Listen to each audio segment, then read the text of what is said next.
20 years of excellence in cancer care. Mahatma Gandhi Cancer Hospital and Research Institute, Visakhapatnam. Telangana అన్నదాతలకు రాష్ట్ర ప్రభుత్వం చల్లని కబురు చెప్పింది. రాత్రనక పగలనక రెక్కలు ముక్కలు చేసుకొని మట్టిని నమ్ముకొని బతుకుతున్న రైతన్నల మోముల్లో ఆనందం వెల్లువెరిసేలా ఓ కీలక నిర్ణయం తీసుకుంది. రైతులకు పెట్టుబడి సాయం కింద అందిస్తున్న రైతు భరోసా పథకం రెండో విడత నిధులను విడుదల చేయడానికి సర్కార్ సర్వం సిద్ధం చేస్తోంది. ఏరువాక సాగే కాలంలో అన్నదాతల చేతిలో చిల్లి గవ్వలేక అప్పుల పాలు కాకూడదన్న ఉద్దేశంతో ప్రభుత్వం శరవేగంగా అడుగులు వేస్తుంది. ప్రస్తుతం రాష్ట్ర వ్యాప్తంగా యాసంగి పంటలు చేతికి వచ్చే సమయం దగ్గర పడుతుంది. ఎదిగిన పంటను కోయడానికి, వ్యవసాయ కూలీలకు డబ్బులు చెల్లించడానికి రైతులకు చేతిలో నగదు అత్యవసరం. రైతులు ఈ అవసరాన్ని ముందే పసిగట్టిన తెలంగాణ ప్రభుత్వం సాధ్యమైనంత త్వరగా అంటే ఈ నెలలోనే రెండో విడత రైతు భరోసా పంపిణీ పూర్తి చేయాలన్న దృఢ సంకల్పంతో అడుగులు వేస్తోంది.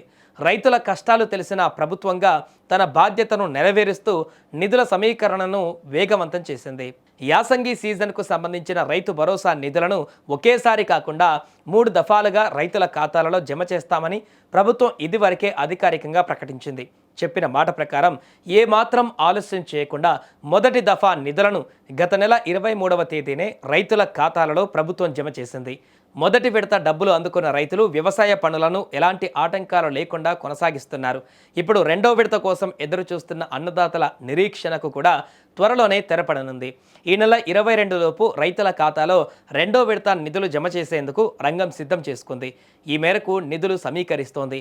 రాష్ట్ర ప్రభుత్వానికి జీఎస్టీ, ఎక్సైజ్ సుంకాలు, అమ్మకం పన్ను, స్టాంపులు, రిజిస్ట్రేషన్ల ద్వారా ప్రతి నెల ఆదాయం సమకూరుతుంటుంది. వీటిలో ఎక్కువ శాతం నిధులు ఉద్యోగుల వేతనాలు, వడ్డీ చెల్లింపులు, సబ్సిడీలకే ఖర్చవుతుంటాయి. మిగిలిన నిధులను ఖజానాలో ఉంచి అత్యవసరాలకు వినియోగించుకోవడం పరిపాటి.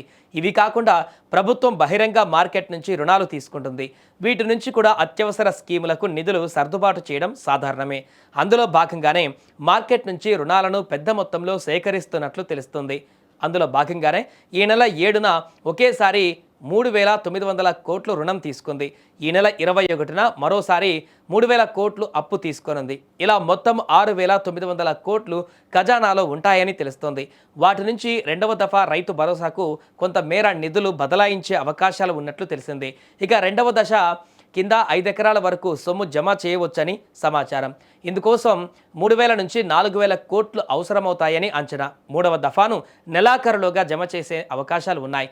వాస్తవానికి రైతు భరోసా స్కీమ్ను ఒక సీజన్లో అమలు చేయడానికి 9,000 కోట్ల పైచిలుక నిధులు అవసరమవుతాయి.